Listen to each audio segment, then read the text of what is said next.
وبرکاتہ۔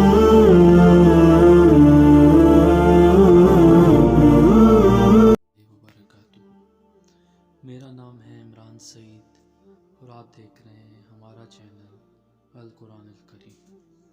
آج ہم سورہ بقرہ کے تیسرے رکوع کا ترجمہ اور تشریح پڑھیں گے۔ اللہ تعالیٰ قرآن میں فرماتے ہیں وَلَقَدْ يَسَّرْنَا الْقُرْآنَ لِلذِّكْرِ فَهَلْ مِن مُّدَّكِرٍ، اور ہم نے قرآن کو نصیحت کے لیے آسان کر دیا ہے، تو کیا کوئی ہے جو نصیحت پکڑے۔ تو اسی کے ساتھ ہم اپنے تیسرے رکوع کے ترجمے اور تشریح کا آغاز کرتے ہیں۔ نحمدہ ونصلی علی رسول الکریم، اما بعد، اعوذ باللہ من الشیطان الرجیم، بسم اللہ الرحمن الرحیم۔ رب اشرح لی صدری ویسر لی امری واحلل عقدۃ من لسانی یفقہوا قولی۔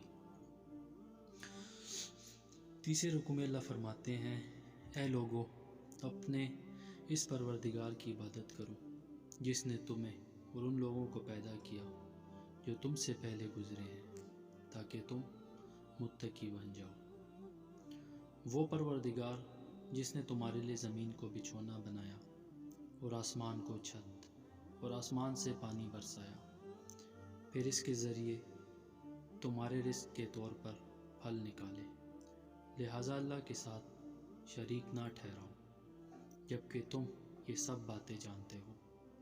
اور اگر تم اس قرآن کے بارے میں ذرا بھی شک میں ہو جو ہم نے اپنے بندے محمد صلی اللہ علیہ وآلہ وسلم پر اتارا ہے، تو اس جیسی کوئی ایک صورت ہی بنا لاؤ، اور اگر سچے ہو تو اللہ کے سوا اپنے تمام مددگاروں کو بلا لو۔ پھر بھی اگر تم یہ کام نہ کر سکو، اور یقیناً کبھی نہیں کر سکو گے، تو ڈرو اس آگ سے جس کا ایندھن انسان اور پتھر ہوں گے، وہ کافروں کے لیے تیار کی گئی ہے۔ اور جو لوگ ایمان لائے ہیں اور انہوں نے نیک عمل کیے ہیں، ان کو خوشخبری دے دو کہ ان کے لیے ایسے باغات تیار ہیں جن کے نیچے نہریں بہتی ہوں گی۔ جب کبھی ان کو ان باغات میں سے کوئی پھل رزق کے طور پر دیا جائے گا تو وہ کہیں گے یہ تو وہی ہے جو ہمیں پہلے بھی دیا گیا تھا، اور انہیں وہ رزق ایسا ہی دیا جائے گا جو دیکھنے میں ملتا جلتا ہوگا، اور ان کے لیے وہاں پاکیزہ بیویاں ہوں گی، اور وہ ان باغات میں ہمیشہ ہمیشہ رہیں گے۔ بے شک اللہ اس بات سے نہیں شرماتا کہ وہ کسی بات کو واضح کرنے کے لیے کوئی بھی مثال دے، چاہے وہ مچھر جیسی معمولی چیز کی کیوں نہ ہو، یا کسی ایسی چیز کی جو مچھر سے بھی زیادہ معمولی ہو۔ اب جو لوگ مومن ہیں وہ خوب جانتے ہیں کہ یہ مثال ایک حق بات ہے جو ان کے پروردگار کی طرف سے آئی ہے۔ البتہ جو لوگ کافر ہیں وہ یہی کہتے ہیں کہ بھلا اس حقیر مثال سے اللہ کا کیا مطلب ہے۔ اس طرح اللہ اس مثال سے بہت سے لوگوں کو گمراہی میں مبتلا کرتا ہے اور بہت سوں کو ہدایت دے دیتا ہے، مگر وہ گمراہ انہی کو کرتا ہے جو نافرمان ہے۔ وہ جو اللہ سے کیے ہوئے عہد کو پختہ کرنے کے بعد بھی توڑ دیتے ہیں، اور جن رشتوں کو اللہ نے جوڑنے کا حکم دیا ہے انہیں کاٹ ڈالتے ہیں اور زمین میں فساد مچاتے ہیں، ایسے ہی لوگ بڑا نقصان اٹھانے والے ہیں۔ تم اللہ کے ساتھ کفر کا طرز عمل آخر کیسے اختیار کر لیتے ہو، حالانکہ تم بے جان تھے، اسی نے تمہیں زندگی بخشی، پھر وہی تمہیں موت دے گا، پھر وہی تم کو دوبارہ زندہ کرے گا، اور پھر تم اسی کے پاس لوٹ کر جاؤ گے۔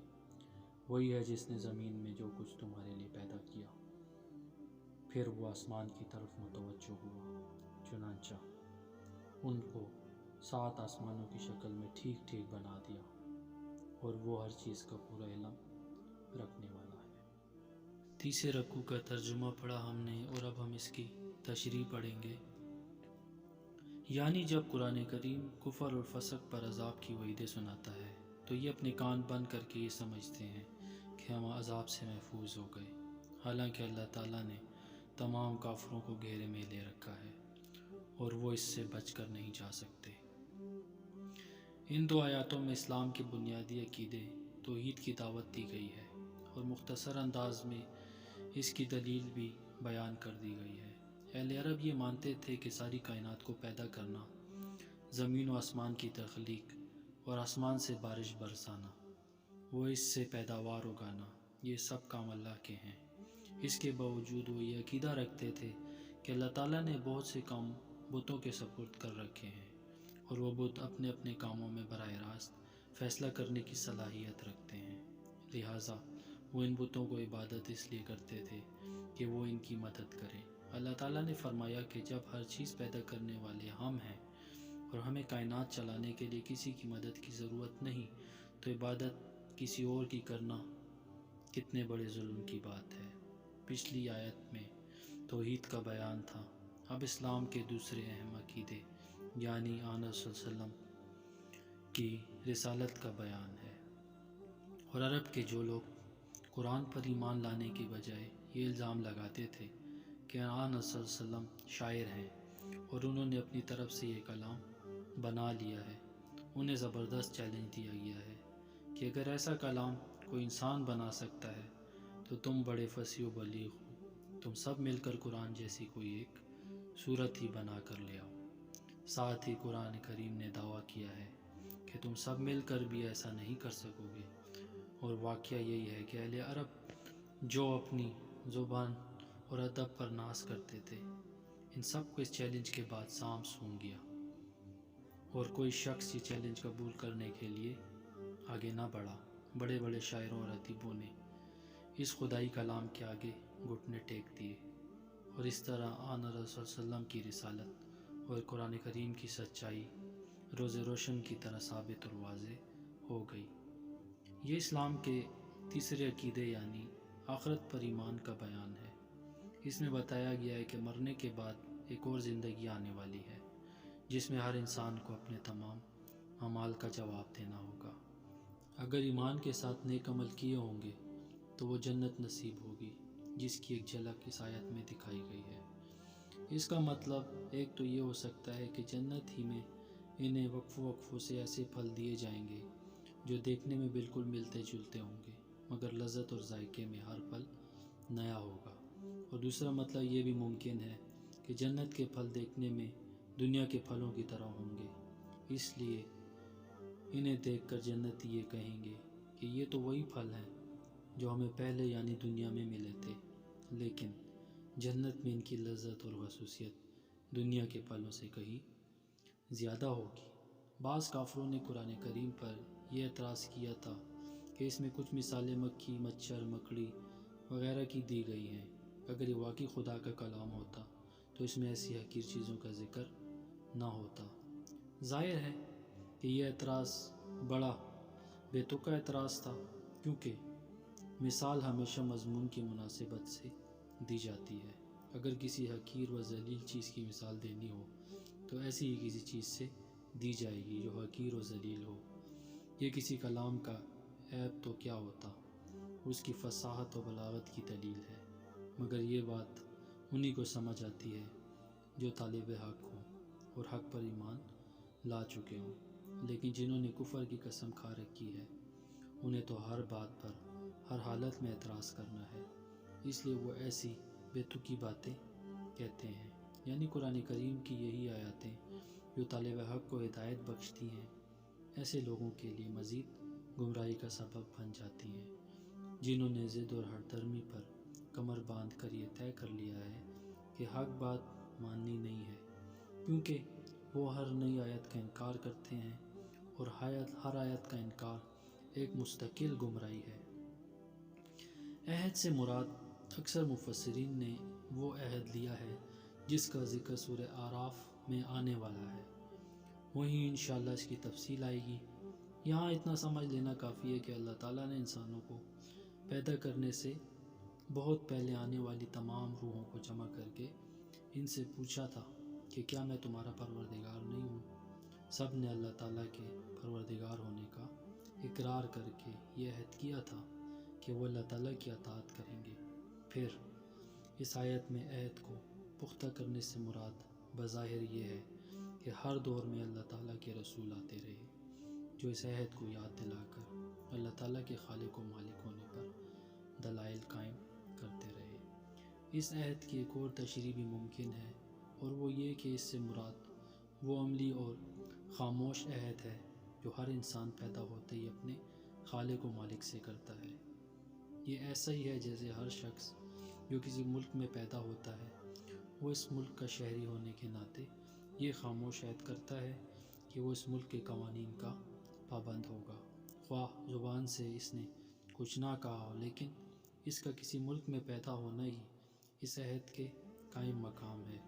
اس طرح اس کائنات میں جو شخص بھی پیدا ہوتا ہے وہ خود بخود اس عہد کا پابند ہو جاتا ہے کہ وہ اپنے پیدا کرنے والے کی ہدایات کے مطابق زندگی بسر کرے گا۔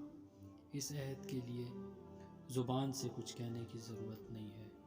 غالباً اسی وجہ سے اگلی آیت میں باری تعالیٰ نے فوراً یہ ارشاد فرمایا کہ تم اللہ کے ساتھ کفر کا طرز عمل آخر کیسے اختیار کر لیتے ہو، حالانکہ تم بے جان تھے، اسی نے تمہیں زندگی بخشی۔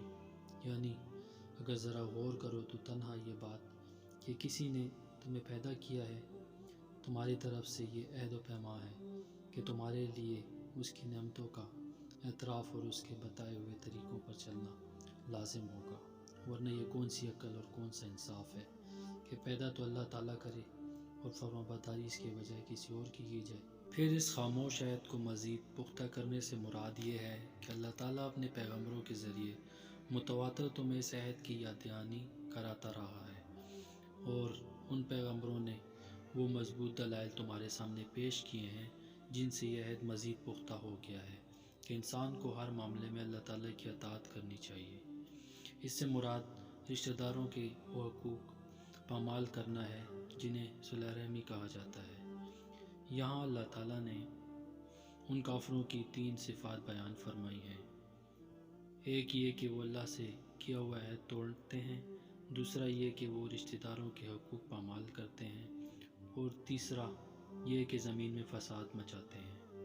ان میں سے پہلی چیز اللہ تعالیٰ کے حقوق سے متعلق ہے، یعنی نہ وہ اللہ تعالیٰ کے بارے میں وہ عقیدہ رکھتے ہیں جو رکھنا چاہیے، اور نہ اس کی وہ عبادت کرتے ہیں جو ان پر فرض ہے۔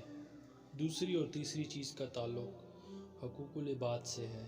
اللہ تعالیٰ نے مختلف رشتوں کے جو حقوق مقرر فرمائے ہیں ان کو ٹھیک ٹھیک ادائیگی سے ہی ایک پاکیزہ معاشرہ وجود میں آتا ہے۔ اگر ان رشتوں کو کاٹ کر باپ بیٹے، بھائی بھائی، شوہر اور بیوی ایک دوسرے کے حقوق پامال کرنا شروع کر دیں تو وہ خاندانی نظام تباہ ہو جاتا ہے جس پر ایک صحت مند تمدن کی بنیاد قائم ہوتی ہے۔ لہٰذا اس کا لازمی نتیجہ زمین میں فساد کی صورت میں نکلتا ہے۔ اس لیے قرآن کریم نے رشتوں کو کاٹنے اور زمین میں فساد مچانے کو سورہ محمد میں بھی ایک ساتھ ملا کر ذکر فرمایا۔ انسان کو اب توجہ اس طرف دلائی جا رہی ہے کہ وہ کائنات کی جتنی چیزوں سے فائدہ اٹھاتا ہے سب اللہ تعالیٰ کی عطا فرمائی ہوئی ہیں۔ ان میں سے ہر چیز اس کی توحید کی گواہی دے رہی ہے، اس کے باوجود اس کے ساتھ کفر کا رویہ اختیار کرنا کتنی بڑی ناشکری ہے۔ اس آیت سے فقہاء نے یہ اصول بھی مستبد کیا ہے کہ دنیا کی ہر چیز اصل میں حلال ہے، اور جب تک کسی چیز کی حرمت پر کوئی دلیل نہ ہو اس وقت تک اس کو حلال ہی سمجھا جائے گا۔ تو الحمدللہ آج ہم نے سورہ بقرہ کا 30 رکوع کا ترجمہ اور ساتھ اس کی تشریح پڑھی۔ اللہ تعالی ہماری اس کوشش کو اور ہمارے اس پڑھنے کو اپنے دربار میں قبول و منظور فرمائے، اور آگے بھی ہمیں قرآن پر اسی طرح عمل کرنے کی توفیق عطا فرمائے۔ تو میرے دوستوں، بھائیوں، بہنوں اور میرے بزرگوں، اگر آپ لوگوں کو میری یہ کوشش پسند آ رہی ہے اور آپ کو لگ رہا ہے کہ آپ کو اس حوالے سے سیکھنے کو کچھ مل رہا ہے تو میرے چینل کو سبسکرائب کریں، لائک کریں اور زیادہ سے زیادہ شیئر کریں تاکہ زیادہ سے زیادہ لوگ اس سے مستفید ہو سکیں۔ تو تو اپنا خیال رکھیں، ملتے ہیں اگلے سبق میں۔ اللہ حافظ۔